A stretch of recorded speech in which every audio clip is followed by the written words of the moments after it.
Hello everyone, आज हम class 12th का टूरिज्म बुक की चैप्टर नंबर 1 पार्ट 3 पे हैं। तो पार्ट 3 करेंगे। सॉरी, पार्ट 3 में ना मोस्टली सिर्फ दो क्वेश्चन नहीं, दो टॉपिक है। जो हमने लास्ट के 2 पार्ट किए हुए हैं उसमें आपका हाफ से ज़्यादा चैप्टर कवर हो गया, और जो चैप्टर्स के टॉपिक्स बचे हुए थे वो 4 बचे हुए थे शायद। तो 2 इम्पॉर्टेंट हैं, आ जाएगा, और 2 इम्पॉर्टेंट उतने हैं नहीं, उसके क्वेश्चंस आते नहीं है। तो मैंने सोचा कि वो वाले ना क्वेश्चंस बना के पीडीएफ वाले में, जो क्वेश्चन आंसर्स की जो पीडीएफ बनाऊंगी उसकी जब वीडियो आएगी तो उसमें डाल दूंगी, तो उसमें टॉपिक आपका क्लियर हो जाएगा। बट जो टॉपिक असली में जो क्लियर होना है वो इधर मैंने लिख दिया है, मतलब पीडीएफ बना दिया। यार एक चीज़ देख लेना कि जो यहाँ पर है ना, बार बार ये टाइपिंग मिस्टेक में ना टूर को योर लिखा आ गया, तो मैंने मोस्टली कर तो दिया है, फिर भी आप एक बार देख लेना। तो पहला क्वेश्चन हमारा ये है कि क्वेश्चन फॉर्म में मैंने इसलिए लिखा क्योंकि आपका क्वेश्चन डिफरेंसेस भी आ जाए आपको। दूसरा, एक एक चीज़ का जो जैसे ट्रैवल एजेंट है तो उसका अकेले का डेफिनेशन भी आ जाए, डिफरेंसेस भी आ जाए, और साथ साथ दोनों का अपना अपना अगर शॉर्ट नोट आए तो वो भी आप लिख सकते हो। ठीक है, सबसे पहले ट्रैवल एजेंट कौन होते हैं? जो ट्रैवल एजेंट होते हैं वो ना जो आपके हॉलीडे पैकेजेस होते हैं, ठीक है, travel agent holiday packages tour operator से परचेज करते हैं। जो अब ये परचेज कर लेते हैं उस टूर ऑपरेटर से वो holiday packages, different tour operator से, ठीक है, फिर उसके बाद वो क्लाइंट्स को सेल करते हैं। ठीक है, फिर उसके बाद जब हम टूर ऑपरेटर की बात करें तो टूर ऑपरेटर ना क्लाइंट्स के अकॉर्डिंग पैकेज बनाता है कि क्लाइंट्स की क्या नीड है, क्या वांट है, उसके अकॉर्डिंग वो पैकेजेस बनाते हैं। और डिस्क्रिप्शंस में जैसे एयरपोर्ट पिकअप, मील फैसिलिटी, साइट सीइंग, ये सभी ऐड होते हैं। तो लाइक आप देख रहे हो, टूर ऑपरेटर्स बिल्कुल ध्यान रखना है जो take care of clients according to the packages, तो वो बिल्कुल सही से उसके जो पैसेंजर्स की या फिर क्लाइंट्स की क्या नीड्स है वो बिल्कुल पूरा करता है। बट ट्रैवल एजेंट ने पहले से ही परचेज किया होता है टूर ऑपरेटर से, मैनी टूर ऑपरेटर से, तो वो इतना कुछ नहीं करता। तो ये हमारा पहला डिफरेंस है। यार ये वाला पीडीएफ का थोड़ा सा कलर अजीब है, अच्छा है वैसे। जो ट्रैवल एजेंट है earn less profit, usually a small markup price और commission based on the travel they are booking. Like इससे आपको साफ साफ पता चल रहा है कि जो ट्रैवल एजेंट है वो प्रॉफिट जो उनका अच्छा खासा होना चाहिए वो नहीं होता है, मतलब टूर ऑपरेटर से कम प्रॉफिट होता है। तो बेसिकली इसमें ये है कि जो वो स्मॉल मार्कअप प्राइस जो अपने हिसाब से वो लगाते हैं उससे कमा लेते थोड़ा सा, या फिर कमीशन से, क्योंकि वो टूर ऑपरेटर से पैकेज खरीद रहे हैं और उसके बाद वो सेल करेंगे, तो वो जो उनके पास जब पैकेज आएगा तो वो अपना थोड़ा सा कमीशन लगा देंगे, तो सेल करेंगे उसके बाद, तो उस कमीशन से या तो वो कमा लेते हैं, जबकि उन्होंने वो चीज़ नहीं बनाई तो उनको उतना का उतना ही पड़ जाता है, तो इसलिए वो अर्न लेस प्रॉफिट। समझ आया ये वाला? जो टूर ऑपरेटर है उनके जो पोटेंशियल होती है कि हाँ हम ये सब बना सकते हैं, तो इसीलिए वो जब क्लाइंट्स के नीड्स के हिसाब से जब कुछ बनाते हैं तो उस पर जो उनका प्रॉफिट होता है वो खुद का होता है और खुद की प्राइस टैग होती है। आप उनसे डायरेक्ट लेंगे तो ऑब्वियसली आपको प्राइस ज़्यादा पड़ेगा और वो उनका सारा का सारा वो उनका प्रॉफिट हो जाएगा। ठीक है, तो वो बिल्कुल डायरेक्ट वे में बनाते हैं, तो इसकी वजह से। नेक्स्ट इज कि travel agent can't work without the tour operators. जो टूर ऑपरेटर्स के बिना ट्रैवल एजेंट काम नहीं कर सकते। क्यों? क्योंकि उनका सबसे मेन चीज़ यही है कि वो जो पैकेजेस है वो टूर ऑपरेटर से ही खरीदते हैं, और अगर टूर ऑपरेटर्स के बिना वो काम नहीं हो रहा है तो उसका रीज़न यही है कि या तो वो लेंगे किससे, लेने वाला कोई है नहीं कि जो परचेज किससे करेंगे, तो बेसिकली ये है कि वो इंटर लेंगे। बट जो टूर ऑपरेटर्स हैं वो विदाउट ट्रैवल एजेंसीज काम कर सकती है, क्यों? अब सीधा सीधा टूर ऑपरेटर्स के बाद कॉन्टैक्ट आ जाता है, डायरेक्टली हॉलीडे पैकेजेस बुक हो जाते हैं। तो ये आपका यही हो जाएगा कि जो टूर ऑपरेटर्स है वो वर्क कर सकते हैं विदाउट अ ट्रैवल एजेंसी, और जो पीपल है वो सीधा डायरेक्ट टूर ऑपरेटर को कॉन्टैक्ट कर रहे हैं हॉलीडे पैकेजेस के लिए। और यही ट्रैवल एजेंट बिना उसके काम नहीं कर सकते, because tour operator is mandatory for them, वो पैकेजेस ही उनसे खरीदेंगे। और हाँ, इतना ही, ठीक है। ट्रेनिंग्स प्रोग्राम डाली जाती है एजेंसीज़ के लिए। क्यों? क्योंकि वो जो ट्रैवल एजेंट है वो ना पैकेजेस खुद बना रहे हैं, बिकॉज वो ख़रीद के ला रहे हैं, परचेस कर रहे हैं ना टूर ऑपरेटर से, तो वो टूर ऑपरेटर से जब वो परचेस करते हैं तो उसके लिए भी काफ़ी ज़्यादा प्रोग्राम्स वगैरह वो ट्रेनिंग के लिए सब कुछ रखते हैं।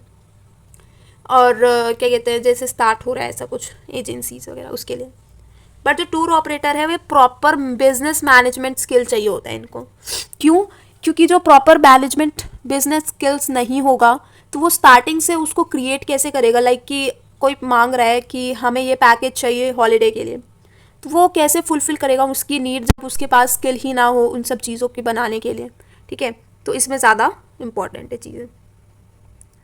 ट्रैवल एजेंसी स्मॉल कंपनी होती है, बिग नहीं होगी क्योंकि इनके पास कोई एम्प्लॉय नहीं होंगे, क्योंकि इनको कुछ बनाना तो है नहीं इसीलिए। बट जो टूर ऑपरेटर्स हैं उनकी बहुत बड़ी कंपनी होती है, मेन ऑफिस होता है और इवन ब्रांचेस भी होते हैं कि हाँ ठीक है हर कंट्री में इनके ब्रांचेस है, बिकॉज इनको हैंडल करना पड़ता है सब कुछ, ठीक है। तो ये इनकी कंपनियाज, इनके ब्रांचेस बहुत सारे होते हैं।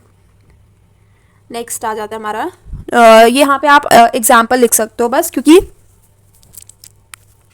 बस इतना सा डेफिनेशन था और इसमें ही सारा कुछ कवर हो गया। जो ट्रैवल एजेंसी है उसका एग्जांपल है रिटेल ट्रैवल एजेंसी। आपको बताया गया था कि रिटेल ट्रैवल एजेंसी और होल सेल ट्रैवल एजेंसीज़ के बारे में पूरा मैंने लास्ट के पार्ट में बता रखे हैं। जो टूर ऑपरेटर्स की जितने टाइप है वो भी पार्ट 2 में बताया हुआ है कि इनबाउंड टूर ऑपरेटर्स क्या होते हैं, आउटबाउंड टूर ऑपरेटर्स क्या होते हैं, फिर डोमेस्टिक और डेस्टिनेशन मैनेजमेंट टूर ऑपरेटर्स क्या होते हैं। इसमें आर गायब हो गया क्या? हाँ ठीक है। जो नेक्स्ट टॉपिक की बात कर रही थी कि जो सबसे ज़्यादा इंपॉर्टेंट है आफ्टर ये ट्रैवल एजेंट और टूर ऑपरेटर्स के बाद, दैट इज़ टाई। टाई ये जो चैप्टर 1 में भी, सॉरी गाइज, तो इसमें चैप्टर 1 में भी ताई है और चैप्टर 7 में भी है।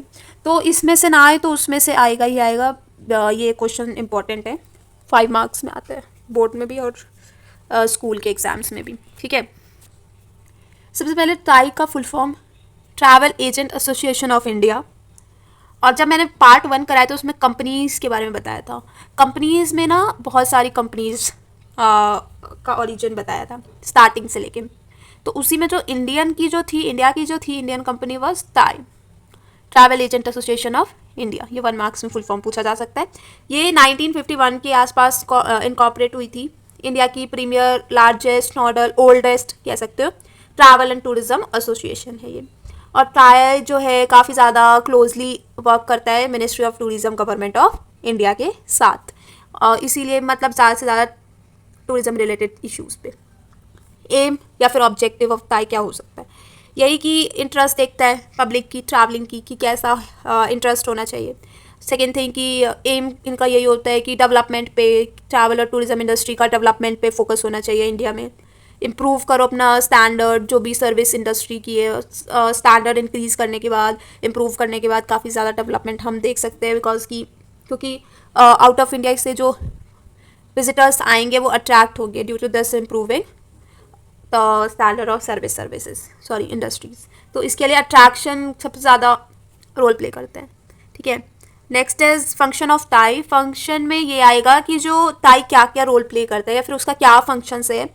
तो पावरफुल इंट्रैक्शन रखता है थॉट और एक्सपीरियंस का, एक्सप्रेशन कह रही थी मैं, सॉरी, एक्सपीरियंसेस का हेल्प करता है, प्रमोट करता है, मेंटेन करता है ग्रोथ का जो ट्रैवल और टूरिज्म इंडस्ट्री में था। एजुकेट करता है और मेंबर्स को मिलवाने के लिए कि हाँ चैलेंजेस है तो उसको आप मिल के सॉल्व करो, काइंड ऑफ सोल्यूशन निकालो उस तरीके से। अटेंशन की controlling, regulating the with them problem वगैरह, इंडस्ट्रीज़ के साथ सारी प्रॉब्लम्स सॉल्व करता है। मेंटेन करता है जो close contact with world bodies, ताकि रिप्रेजेंट कर पाए कि हाँ ठीक है ट्रैवल इंडस्ट्री ऑफ कंट्री है हम, तो अपना वर्ल्ड बॉडीज़ के साथ भी कॉन्टैक्ट होना चाहिए।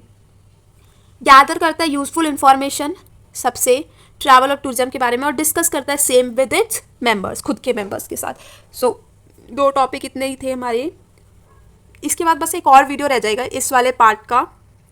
Thank you for watching.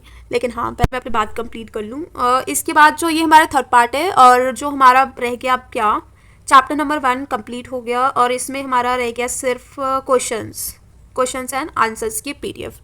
तो वो है उसका में मोस्टली उसमें जितने क्वेश्चन बनते हैं 20 के अराउंड बनेंगे, 20 के अराउंड क्वेश्चंस हम डिस्कस करेंगे। फिर उसके बाद हम चैप्टर नंबर 2 शुरू करेंगे।